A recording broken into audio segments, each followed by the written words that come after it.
Finn Family Moomintroll, Chapter 5, read by Sue Swallow, written by Toad Jansen. Chapter 5, in which we hear of the Mameluke hunt and of how Moomin House is changed into a jungle.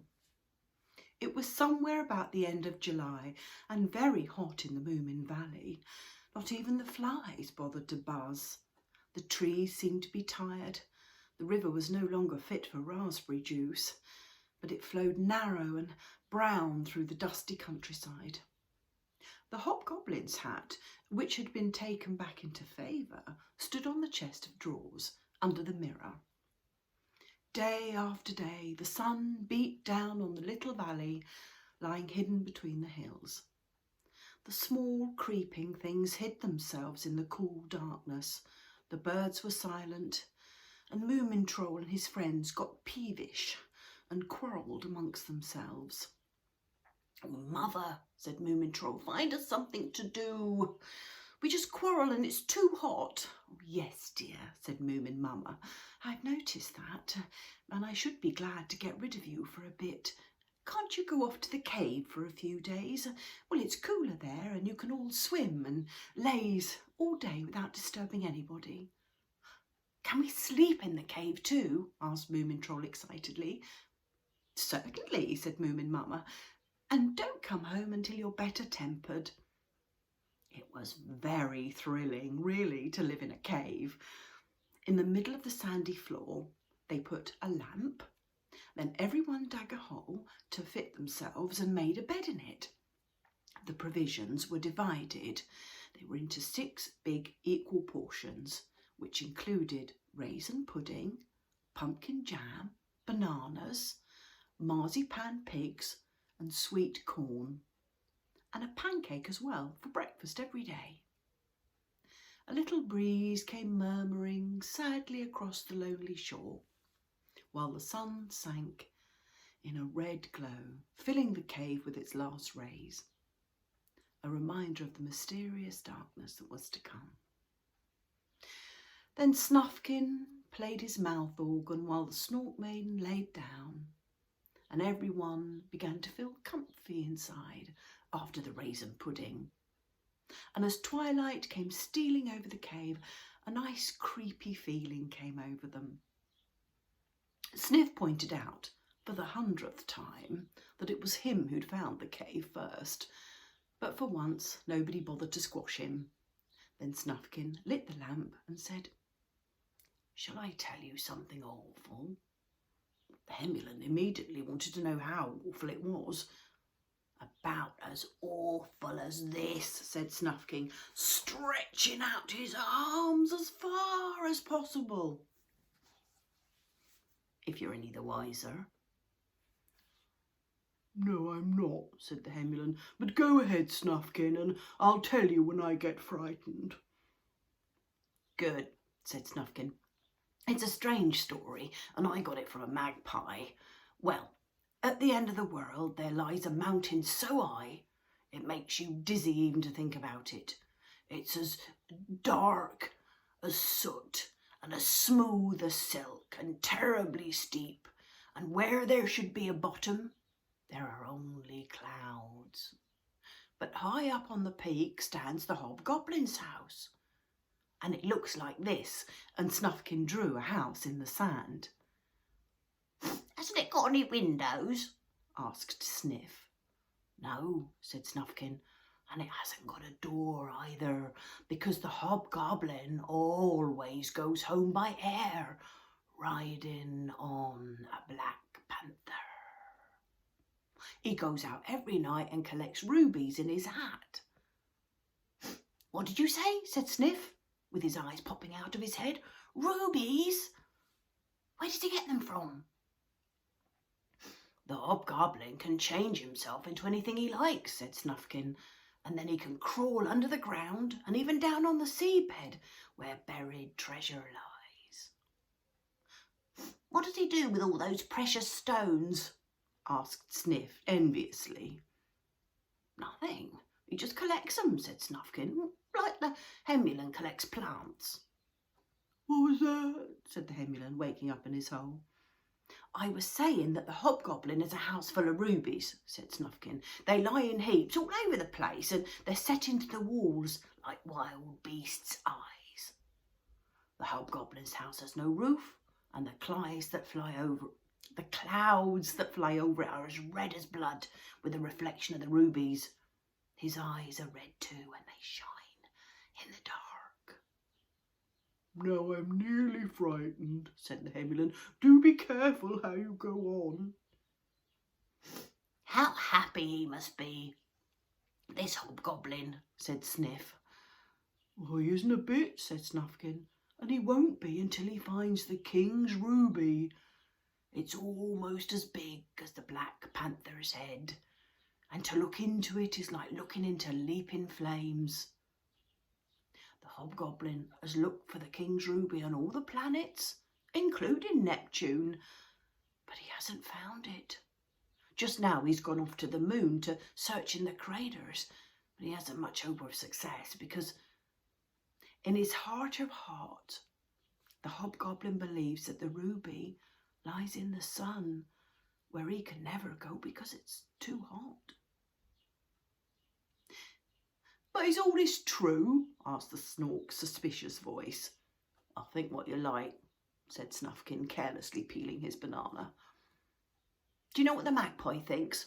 She thinks that the hobgoblin had a tall black hat.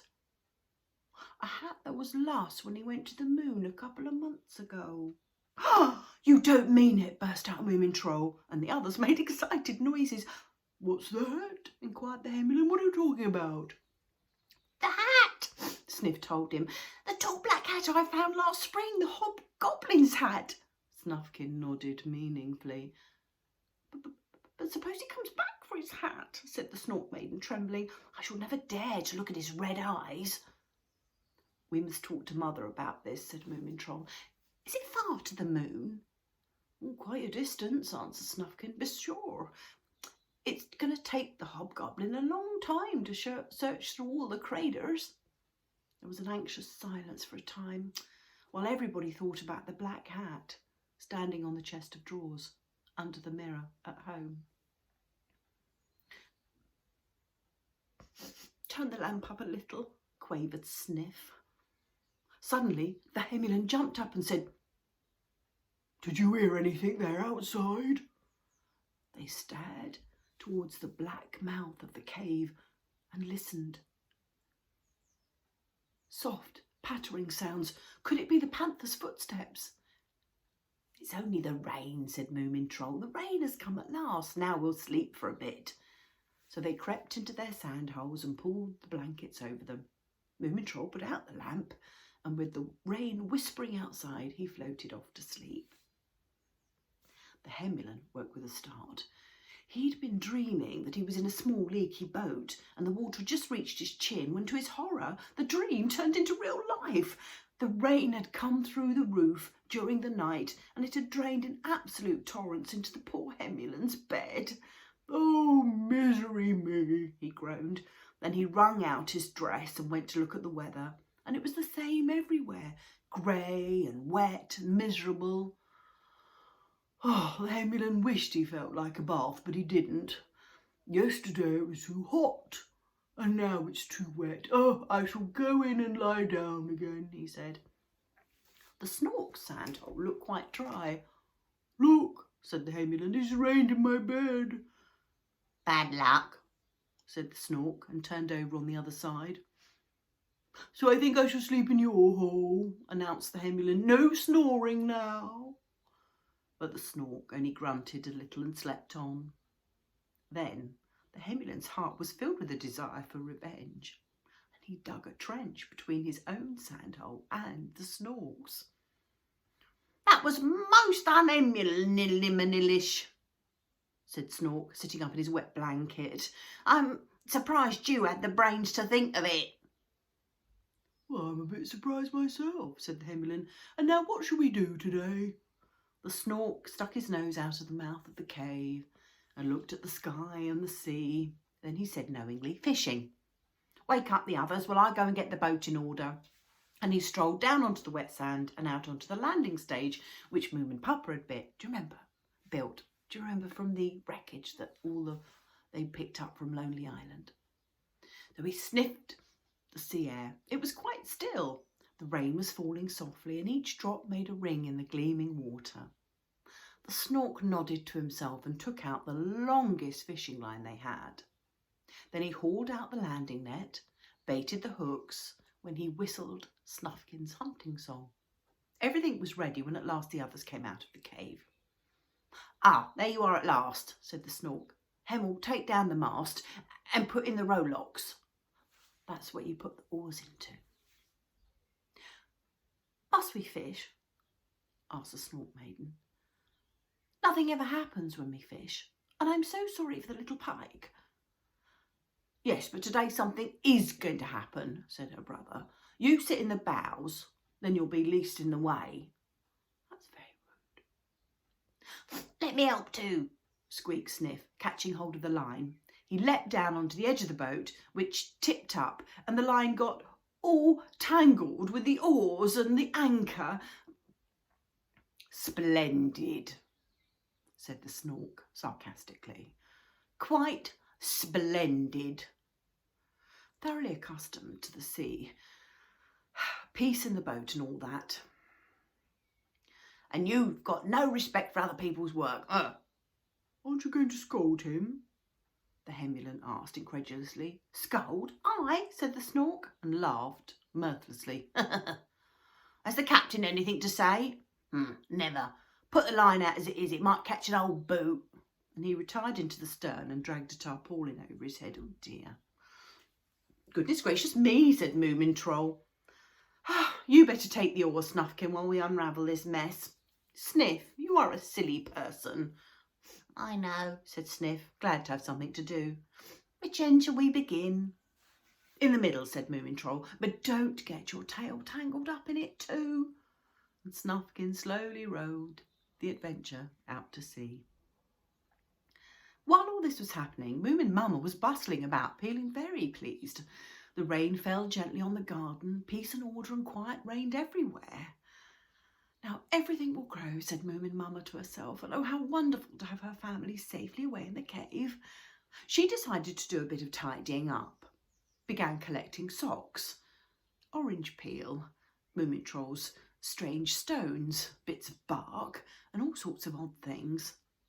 In the wireless set, she found some poisonous pink perennials that the Hemulan had forgotten to put in his plant collection.